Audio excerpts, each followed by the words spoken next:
Many thanks for staying with us, everyone. We continue our conversation with the former chaplain of the Aso Rock Villa, Professor Yusuf Obaje, on the issue of the whistleblower policy.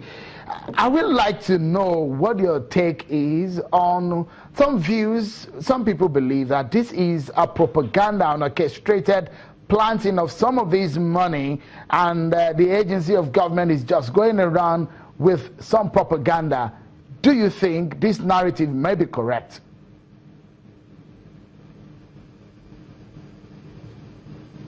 I don't think so. And, I think I was making a point that we should go back and find out what is responsible for people keeping money at home in these places instead of the bank.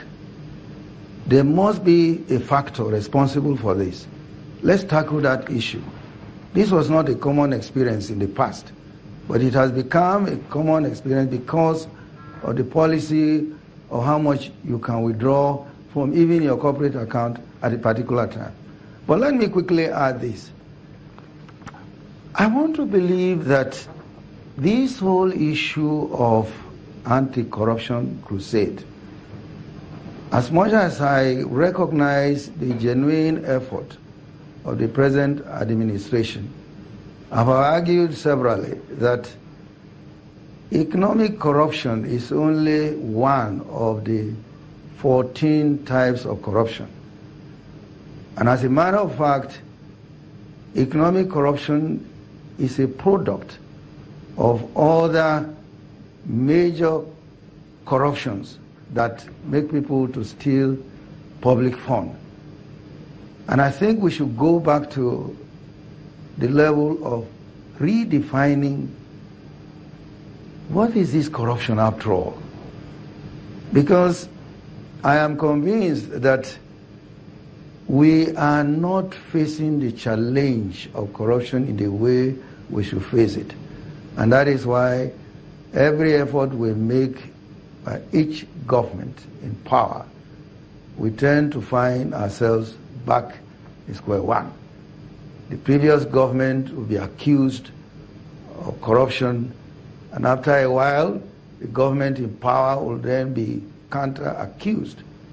I think we should take this issue of corruption very, very seriously, more than the way we are handling it now. Does it, Prof, just if I may quickly butt in and ask this, for example, when the British Prime Minister says that some Nigerians are fantastically corrupt, is a fantastically corrupt nation, and with these monies that have been discovered here and there, although some skeptics of this government are saying that it's just a charade, that what we're saying is a sham, there's really no monies. If there are, actually these monies belong to some people in the Buhari government. Do you think that the anti-corruption war presently being prosecuted is true to its real cause?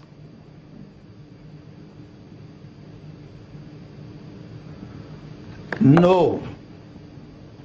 But I also admire the effort of the present administration. At least he has created a genuine fear.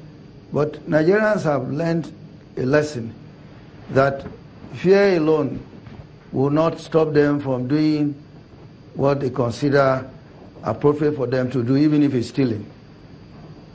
Let me also go back to that phrase.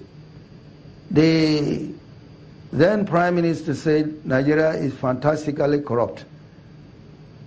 He's an intelligent human being, and being a Prime Minister of Britain, he used it wisely, because it is fantastic as a result of the gains of the British government, of the British people, of what Nigerians steal, rob fellow Nigerians and take it to Britain for them to use the money to develop their own country. It is therefore fantastically a corrupt nation because of those who are benefiting from this corruption. Having said that, I have never stopped in any government making a strong statement about corruption in Nigeria. We have to look at what I call ontological corruption. When somebody or someone has no sense of being, he forgets his own identity as a being, as a human being, not a thing. He will not have any regard to people's money. He does not have anything that will pinch his conscience, because he does not even see himself as a being. Right. It's a thing. Okay, Prof. That's a major corruption. Professor Obaje, if I may quickly just put this question in, the reasons for the government and some of its agencies not to have come forward to give us details from all of the timeline of the bust that we've seen in the last weeks or so, we've not really had the government come forward to say, these are the owners of these monies, these are the owners of this property where these monies are seized, except for the former GMD of the NNPC. 5-6 days down the line, 13 billion found in a luxury apartment in Lagos. Are you concerned that the federal government has said nothing about this? The EFCC has said nothing about this. The NIA linked to it has said nothing about this. It's just politicians and throwing banters here and there. Are you concerned about this? What do you think the government should be doing right now on this, so that the trust in the anti-corruption war will not be waned? Because it is a national disgrace. It is a national disgrace. Because, one, that apartment has an ownership. There must be a tenant. If there is no tenant, there must be a landlord. I find it difficult to believe that a government agency that can get to a place and find that kind of money does not have a clue as to who has the money. I think it's time for us to stop ridiculing ourselves before the international community. One is worried. At a season we're thinking of Chibok girls, that successive administrations, since these girls were picked, we cannot mobilize ourselves enough to get these girls back to their parents. Now we have a situation where monies are found in places and we are debating who owns it, to the extent that two persons or groups can claim that the money belongs to them. I think it's ridiculous. Now I believe that it is time to deal decisively with agencies that are responsible for handling this type of situation. What sort of information did they get before they got there? Or they were holding an instrument going by the street, and all of a sudden that instrument informed them that there's some money buried in one room there or somewhere.